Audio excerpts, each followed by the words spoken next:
என்னாச்சுடா? கடன் பிரச்சனை ரொம்ப அதிகமாயிடுச்சா? ஆமாடா, கொஞ்சம் தலைக்கு மேல வெள்ளம் போயிட்டு இருக்கு. ஜோதி அக்கா கிட்ட பேசிக்கிட்டு இருந்த போல? ஆமாடா, அம்மா தான் ஏதோ சொல்லிருக்காங்க, அதான் கூப்பிட்டு வச்சு அட்வைஸ் கொடுத்துட்டு இருந்தாங்க. அவங்க சொல்றதும் ஒரு வகையில உண்மைதானடா. வீண் பெருமைக்காக தானே நான் பொருள்லாம் வாங்கி போட்டேன், அதனால தானே கடன் வந்திருக்கு. கரெக்டா தான் சொல்லியிருக்காங்க. அப்படியும் சொல்ல முடியாதுடா. உனக்குன்னு ஒரு தேவை இருக்குல்ல, மத்தவங்க உன்னை பார்க்கும்போது உனக்குன்னு ஒரு கௌரவம் இருக்குல்ல, அது பாதிக்கப்படக்கூடாதுல்ல. அப்படி நினைச்சுதான்டா தப்பு பண்ணிட்டேன். நீ எங்கடா தப்பு பண்ண? திரும்ப திரும்ப தப்பு பண்ணிட்டேன்னு பேசுற. உன் தேவைக்கு தானே வாங்கின, அப்புறம் எங்கடா தப்பு பண்ண? ரொம்ப ஃபீல் பண்ணாத, எல்லாம் சரியாயிடும். ஏதோ படத்துல வர மாதிரி இருக்கு. ஆரம்பத்துல நான் உனக்கு புத்தி சொன்னேன், இப்ப நீ எனக்கு புத்தி சொல்ற மாதிரி ஆயிடுச்சு.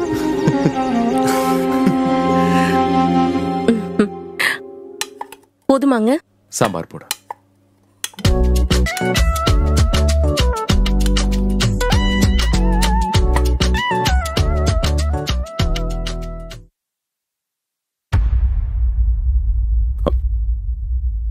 என்னம்மா சாம்பார் உப்பா இருக்கு? உப்பாவா இருக்கு? இருக்கா? என்ன சொல்ற? சாம்பார் செய்யும் போது டேஸ்ட் பண்ணி பார்க்க மாட்டியா? நாளைக்கு சரி பண்ணிடுறேங்க. மாலதி, 3 நாளா நீ இப்படிதான் சமைக்கிற, சொன்னாலும் கேட்க மாட்டேங்கிற. என்ன யோசிக்கிற? இல்ல, நானும் சாப்பிட்டேன், எனக்கு ஒன்னும் தெரியலையே. அப்ப நான் என்ன பொய்யா சொல்றேன்? அப்படிலாம் இல்லங்க, அடுத்த முறை சரி பண்ணிக்கிறேன். முதல்ல தப்ப உணர்ந்துக்க, அப்புறம் எல்லாம் சரியாயிடும். நான் என்னங்க தப்பு பண்ணேன்? என்ன தப்பு பண்ணியா? தொடர்ந்து சாப்பாடுல உப்பு அதிகமா போடுறியே, இது தப்பு இல்ல? நான் சொல்லலன்னா பரவாயில்ல, நானும் உன்கிட்ட சொல்லிட்டு தானே இருக்கேன். சமையல்னா முன்ன பின்ன இருக்கதாங்க செய்யும். அதான் சரி பண்றேன்னு சொல்றேன்ல. என்னமோ நான் மட்டும் தப்பு பண்ண மாதிரி உணர சொல்றீங்க. நீங்க இப்ப உணர போறீங்க. என்ன பாக்குறீங்க? உண்மைதானே? நீங்க மறுபடியும் அளவுக்கு மீறி கடன் வாங்குறீங்க. அதை என்னைக்காவது உணர்ந்திருக்கீங்களா? சொல்லுங்க. சும்மா பாக்காதீங்க, உண்மையை தானே சொல்றேன். நீங்க பண்ற தப்ப உணர்ந்திருக்கீங்களா? இல்லல்ல.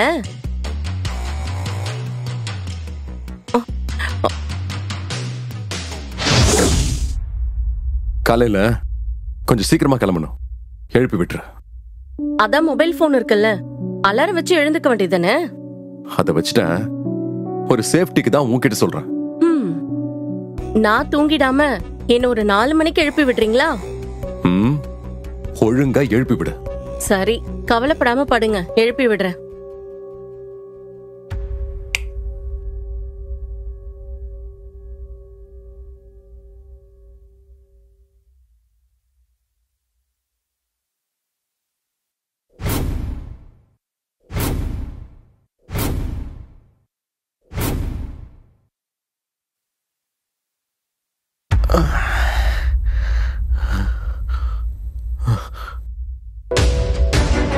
மாலதி, மாலதி,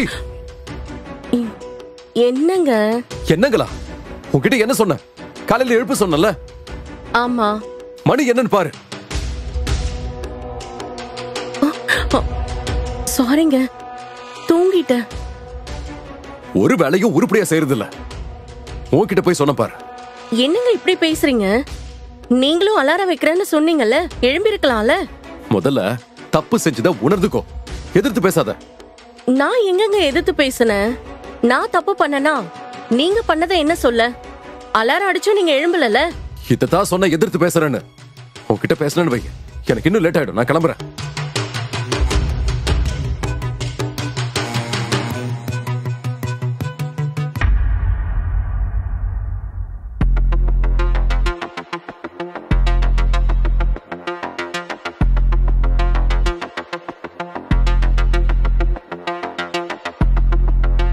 வந்துட்டீங்களா?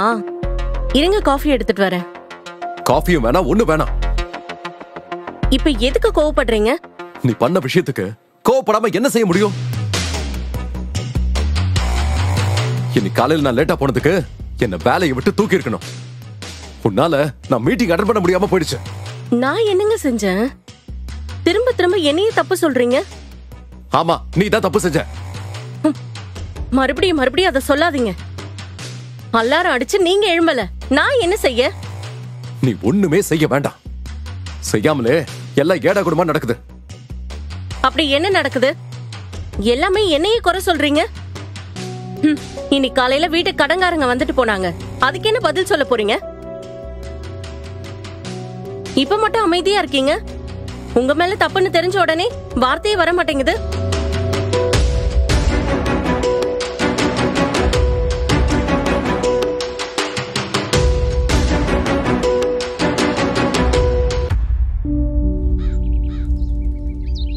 என்ன மாலதி, அப்பா உங்க 2 பேரையும் நினைச்சு எவ்வளவு வருத்தப்படுறாரு தெரியுமா?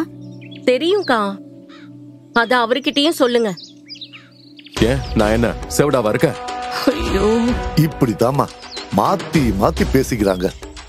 நீங்க 2 பேரும் ஏன் தான் இப்படி நடந்துக்கிறீங்கன்னு தெரியலையே. எப்பதான் மாற போறீங்களோ? எனக்கு அந்த நம்பிக்கையே போயிடுச்சு ஜோதி. மாலதி, உங்ககிட்ட நான் எத்தனை முறை பேசியிருக்கேன். உங்ககிட்டயும் தான் ரஞ்சித். விட்டு கொடுங்கன்னு பேசிட்டேன். நீங்க கேக்குற மாதிரியே இல்லையே. மாத்தி மாத்தி ஒருத்தருக்கு ஒருத்தர் குறை சொல்லிக்கிட்டு இருக்கீங்க.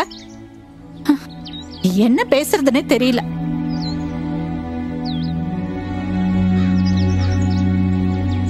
இதுக்கு மேல நான் உங்ககிட்ட பேசுறதுக்கு ஒண்ணுமே இல்ல.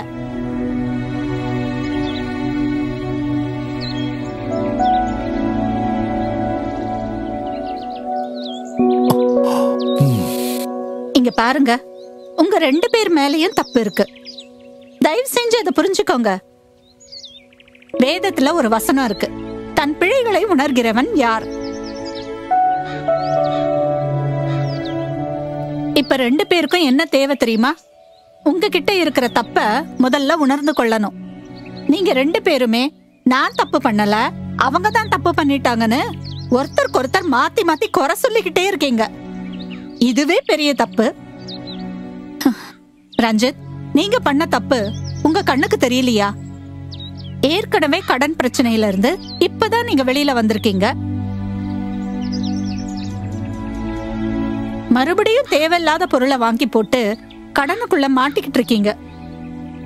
டெய்லி கடன்காரங்க வீட்டுக்கு வந்து சத்தம் போட்டுட்டு போறாங்க. அப்போ நான் பண்ணிருக்கிறது தப்புங்கறத ஏன் உங்களால புரிஞ்சுக்க முடியல?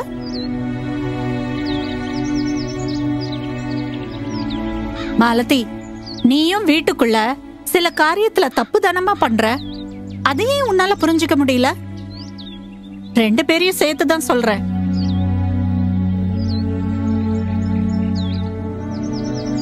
என்னைக்கு நான் பண்றது தப்பு அப்படிங்கறத நீங்க 2 பேரும் உணர்றீங்களோ, அன்னைக்குதான் அந்த தப்புல இருந்து வெளியில வர முடியும். மாற்றத்தை நீங்க 2 பேரும் பார்க்க முடியும். நான் பண்ணது தப்பே இல்ல அப்படின்னு நீங்க வாதாடுற வரைக்கும் அந்த பிரச்சனையில இருந்து நீங்க வெளியில வரவே முடியாது. தயவு செஞ்சு உங்களுக்கு நான் சொல்ற ஆலோசனையை ஏத்துக்கோங்க.